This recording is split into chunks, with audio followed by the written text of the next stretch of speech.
This is Hayes Q Jones, your DVD and Blu-ray baller on a budget, and this is HQ Videos for you.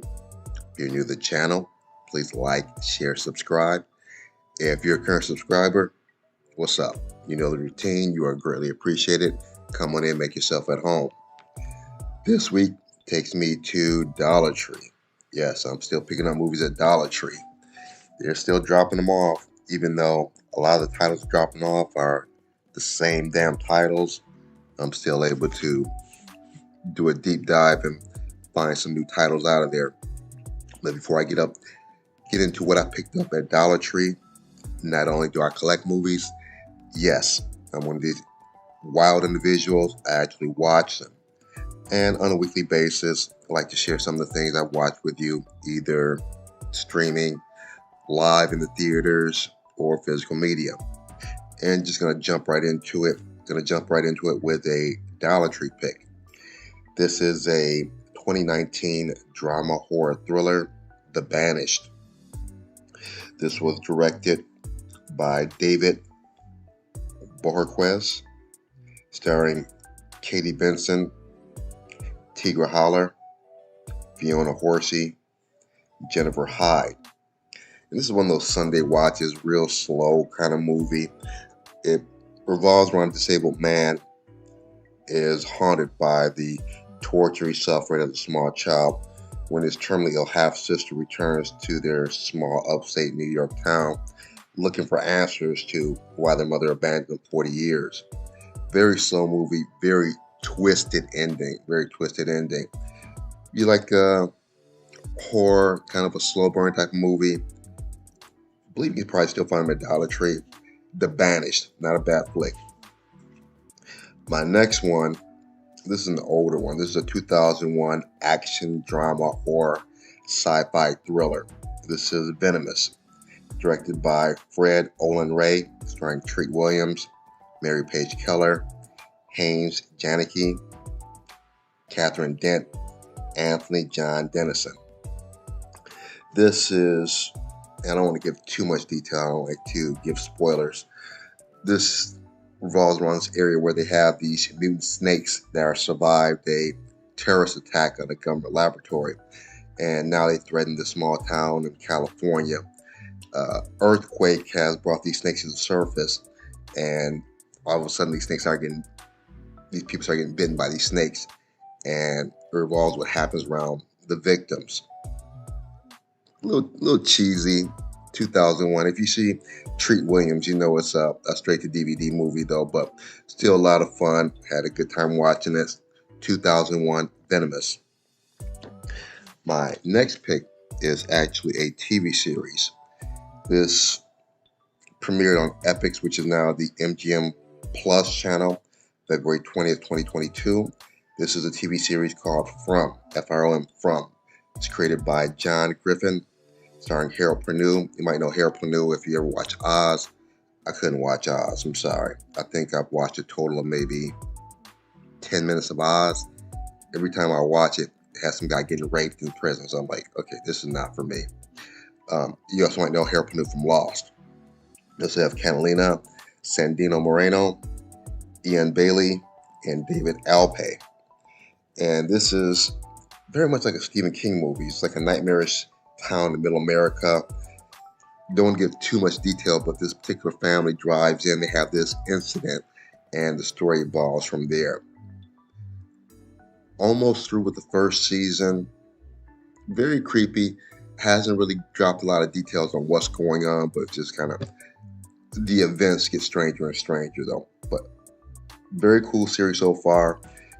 This is the 2022 Epix show From. It also has 2 seasons, so haven't got to the second season.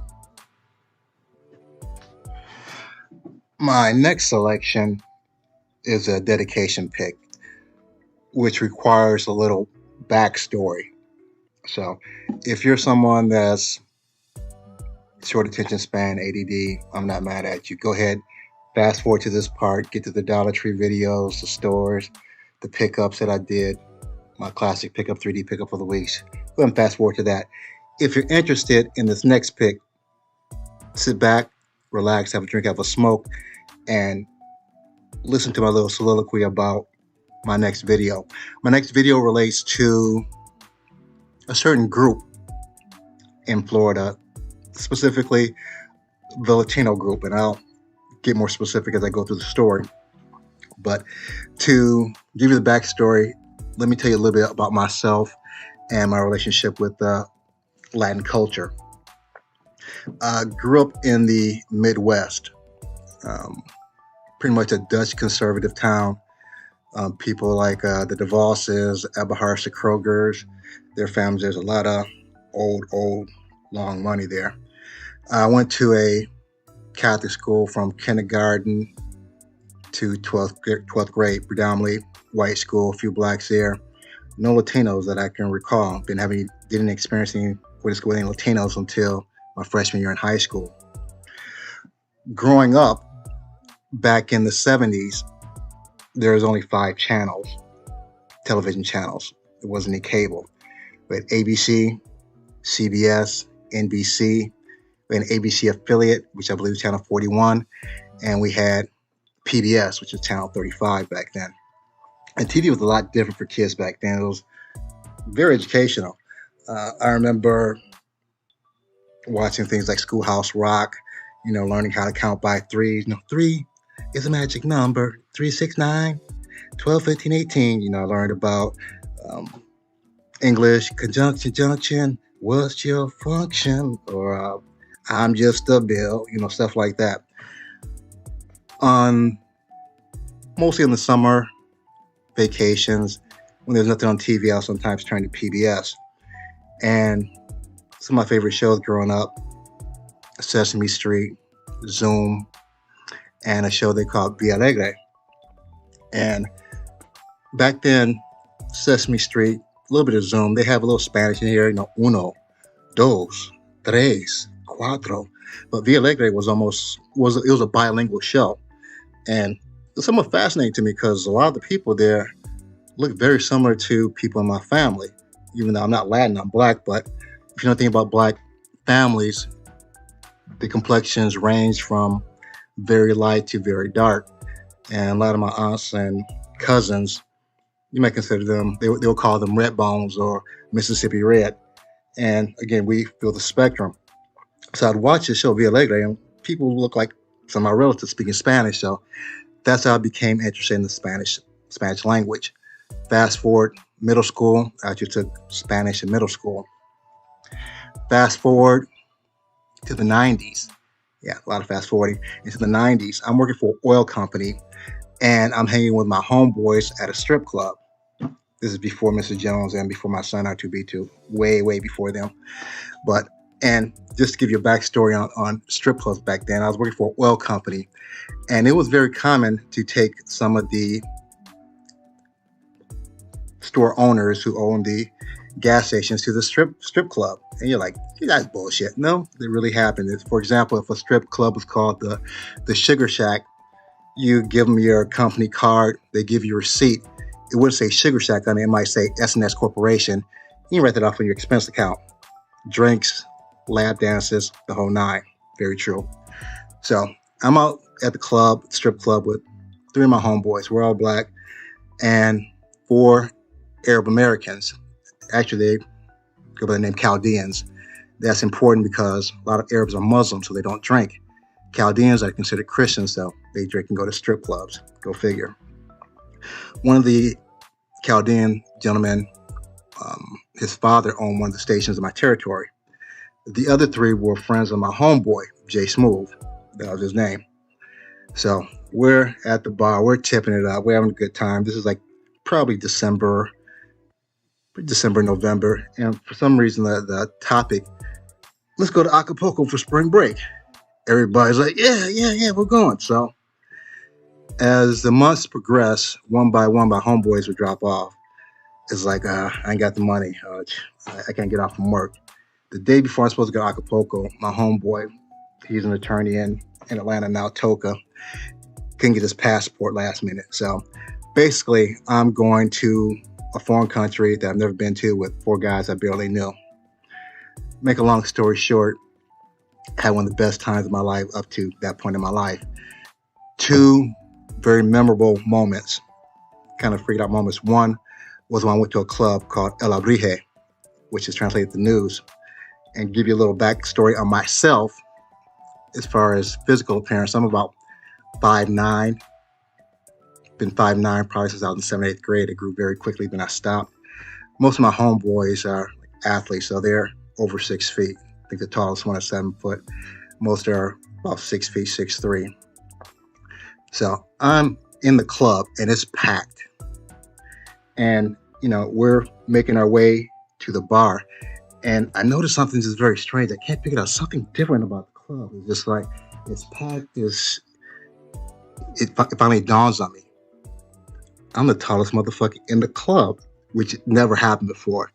So I'm in the club just like literally looking down on these Mexican guys with their cowboy boots and their cowboy hats on. And I'm actually looking down on these guys. I'm for the first time thinking like really tall thoughts like, hey, what's the air like down there, shorty? Being a smart ass. That was very interesting. The second kind of freaky thing happened to me. And don't know exactly where I was, but I just remember this guy come up talking to me. More likely I was probably trying to talk to one of the senoritas, the locals there probably, and I had my one little line. Tú eres mi esposa futura. Vamos a andar a la playa debajo la luna. You figure out what that means, though. And the guy comes up to me. He's like, ¿de dónde es? I'm like, Los Estados Unidos. No. ¿De dónde es su familia? Santo Domingo, Puerto Rico, Dominica. Basically was asking, where am I from? What's my ethnicity? No one ever asked me that before. I was like, Africa? He's like, oh. And when you're in a foreign country and you speak, they know you're foreign. So I'm sure I had an English accent to my Spanish. So that's what he's asking. Never in my life, anyone asked me where I was from. And I'm looking around the crowd. I'm like, about 25% of these people look like some of the people in my family. So thought that was interesting. Fast forward 2023. I'm in Florida. Don't know if you know this guy. He's the governor of Florida. I call him Ron Little DeSantis. Past month or so, he's been passing these really draconian laws. One of them was he's abolished African American studies, basically throughout high school, grade school. Now he's trying to abolish it throughout college. Anything that he considers woke. For you don't know what really woke means, woke was a term started by this blues singer, I think last name Leadbelly. And he was basically telling his audience, if you're going through a certain part of the South, be aware of your surroundings, stay woke so you don't get lynched and killed. That's what the true meaning of stay woke is. But this Ron Little DeSantis has passed these non-woke laws. One of them is not passing African American studies. And what's interesting about that, when that was happening, I didn't hear from the Latin community. It was like crickets pissing on cotton. I didn't hear shit. This past couple weeks, he passed another law which basically criminalizes any company that employs undocumented workers or illegal alien workers. And it's like an outrage now. El Latinos is like, Señor Chocolate, necesitamos hablar, o donde está Ron Little DeSantis, necesitamos hablar. And brothers are like, really now? Really? That being said, that brings me into the movie, my dedication to Ron DeSantis. This would be the comedy, drama, fantasy, sci-fi, I'd even dare to say political satire movie, A Day Without a Mexican, directed and written by Sergio Aru, starring Caroline Aaron, Tony Abatamarco, Melinda Allen, Frankie J. Allison, and Fernando Aru. The plot around this is this pink fog encompasses California, the state of California, and poof, 1/3 of the population just disappears. They're Hispanic or the Mexican population.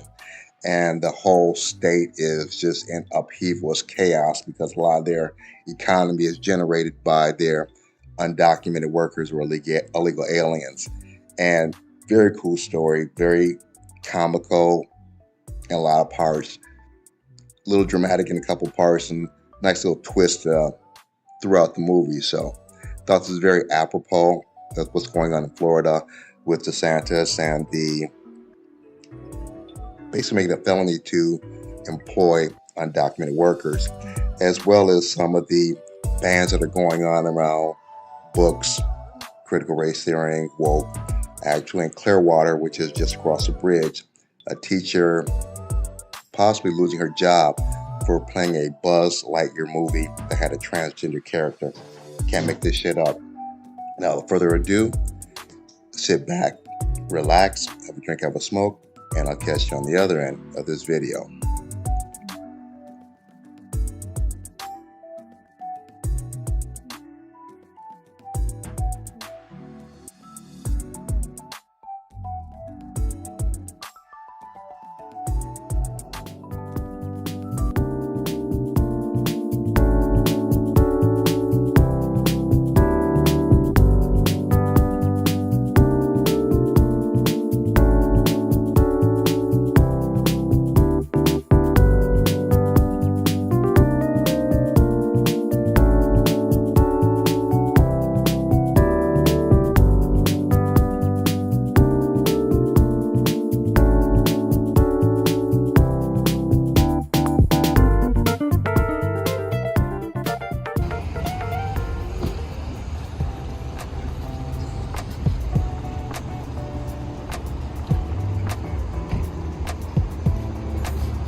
We're back at the Black Cave.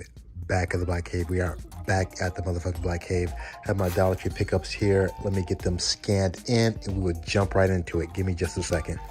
Okay, we'll jump right into vampires, Chinese-speaking vampires. Their war has come to America. I haven't heard of any of these people. Davy Williams, June Lee, Daniela Brown. This is an Echo Bridge release. Echo Bridge are pretty much hit or miss. Either they're halfway decent or they kind of suck. So, but I think these might have been 2 for $1, so not a big loss if it sucks. So, Chinese-speaking vampires. Next we have Mount Adams. Again, no big names. Matthew O'Donnell, Bill Wade. Get ready to fight for the future. This low-budget sci-fi. Another Echo Bridge. Nice artwork on the disc, so Mount Adams. Another Echo Bridge, Chronicles of the Paranormal Psi Factor.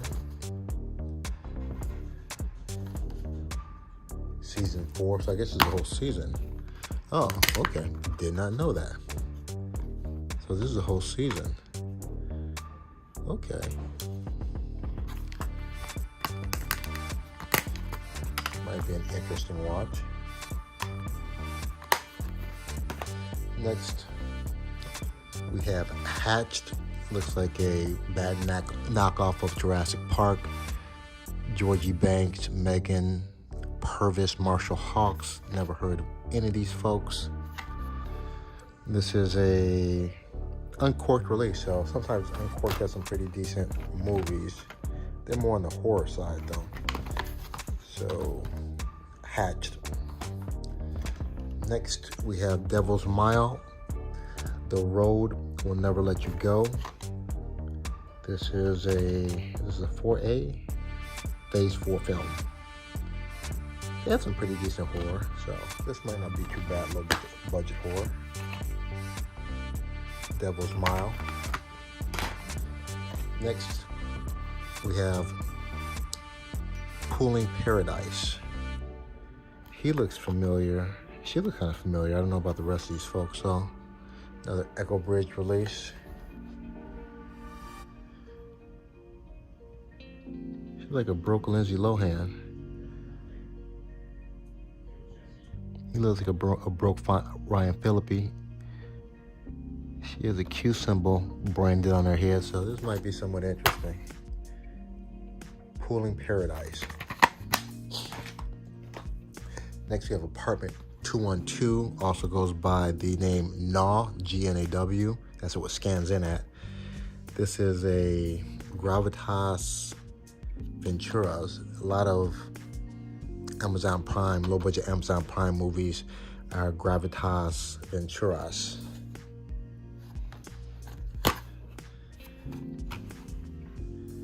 Horror film, nice artwork on the disc. Apartment 212.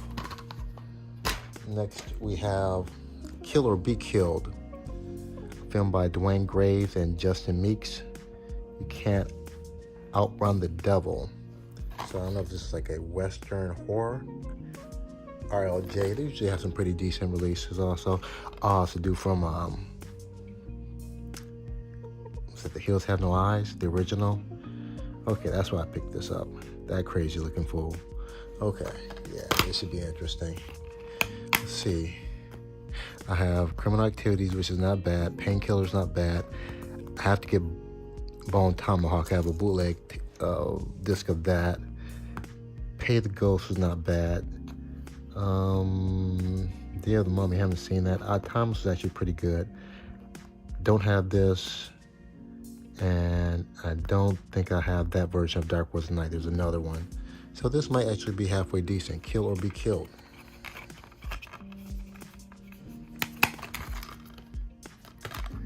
If you hear noise in the background, that's my wife and my son watching Breaking Bad, excuse me. Saw this on Netflix. Not a bad film. The Rental. Directed by James Franco's little brother, David Franco. Don't know any of these people. Dan Stevens, Allison Brie, Sheila Van, Jeremy Allen White. A lean and brutal psycho for the Airbnb. Wasn't a bad movie. And this is a Scream release. Scream release IFC 3. The Rental. Next, we have Kill Your Darlings. Just know John Larroquette from Night Court back in the day. No one else really comes. He looks familiar. I don't know where I know him from, though. Getting there is half the fun. And this is a Moviola. Peach Arch distribution. Full frame. Wow. They still make full frame movies? Interesting. It's a dark comedy. Kill Your Darlings. Next, I know they have the Blu-ray version of this at Hamilton, but it's like $5, so I haven't pulled the trigger on that, but still have the DVD. Leave No Trace from the Academy Award nominated writer and director of The Winter's Bone, which is a pretty decent movie. And who's release? Universal release. Leave No Trace. So this is like a missing child story. Next, we have Where the World Is Obama Bin Laden from the director of Super Size Me, which is a really interesting documentary on fast food, and probably one of the reasons why I changed my diet years ago, along with another documentary, I think it was What the Health. I think that's the name of it. But this looks interesting, witty, gritty, and grandly entertaining. Where in the world is Obama Bin Laden? And this is who released this? Ooh, Weinstein Company, the Weinstein Boys. Ooh. Where the world is Obama? Next we have Switched from the Mission. When a Mission is Impossible, they call him Switched. And don't know any of these people. Oh, Andy Lau, I have heard that name before, so I don't know if it's Andy Lau, but I do know the name. And this is a Giant Age distribution. Nice artwork on the back. I'm guessing this is an action film. Chinese superstar Andy Lau leads an off-the-rails action spectacular. I might have to check this out. Switch. He also has this on Blu-ray, I think, at Hamilton Book. Next we have Shaq, one of the most dominant players ever to play the game. Even though I don't necessarily agree with a lot of the bullshit that comes out of his mouth, he still is one of the greatest basketball players of all time, one of the most dominant. They actually changed the rules just so players could actually have a chance against him. This is what a Warner Brothers production. Shaq Like No Other. This is when he was with the Heat. Next, we have Dead Ant. They had this on Hamilton Book. I didn't pull the trigger, then they sold out. Still trying to find the Blu-ray, but I'll pick this up. I think I might have paid 50 cents or maybe the whole $1.25. You have Sean Astin from Goonies, Tom Arnold's Roseanne's old chick. Yeah, Roseanne, that was her chick, Tom Arnold.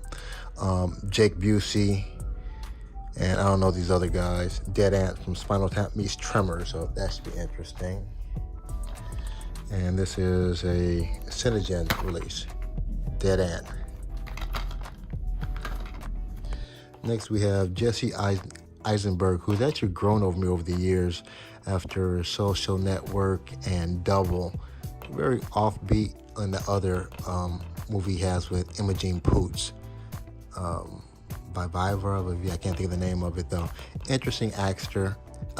Imogen Poots also happens to be in this one also, The Art of Self-Defense. Interesting. They act very well together. They seem to go together very well in that By Whatever movie. So this might be just as interesting. And this is a Universal release. And they slipcover The Art of Self-Defense. Next we have looks like a little documentary on Harry Potter, A History of Magic, BBC. I like my BBC flicks. Harry Potter, The History of Making Magic, BBC. Winding down here, the only Blu-ray of the bunch. And don't recognize any of the names. They're most Latino, but I believe it's in English also.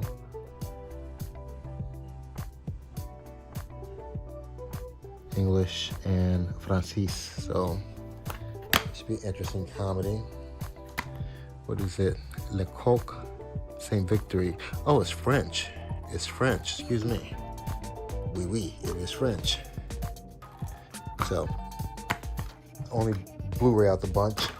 Next we have Robert, who is the distributor on this? Who is the distributor? That 10th Avenue or Equinox is the distributor for this. We have Robert Townsend, director of arguably one of the funniest movies of the 90s, Hollywood Shuffle. Robert Townsend, Sally Richardson Whitfield, Playing for Love. It's an RLJ release. Let's see, do I have any of these? I have Laughing to the Bank. I have D.O. Hughley Reset.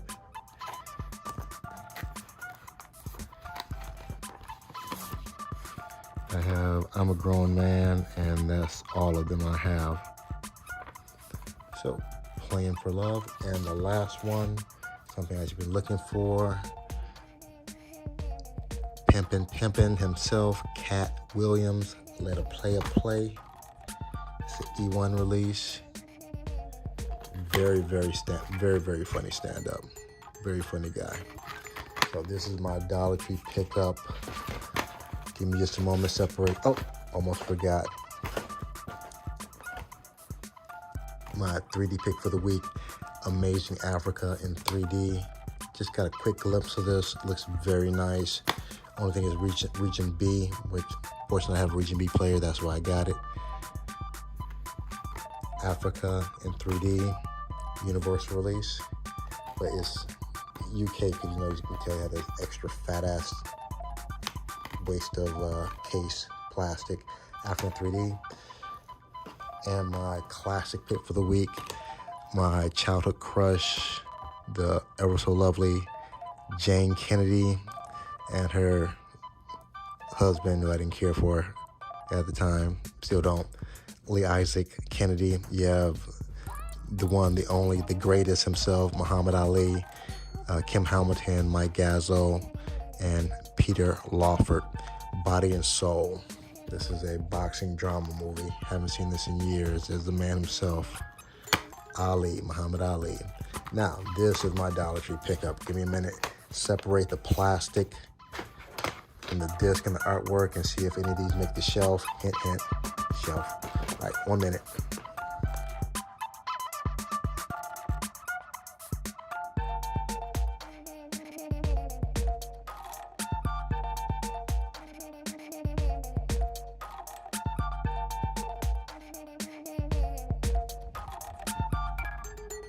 Everything laid out, ready to be put back in its proper place. As usual, I appreciate each and every one of you tuning in, checking it out. If you made this far, give me the big thumbs up, smash the like, smash the bell, subscribe.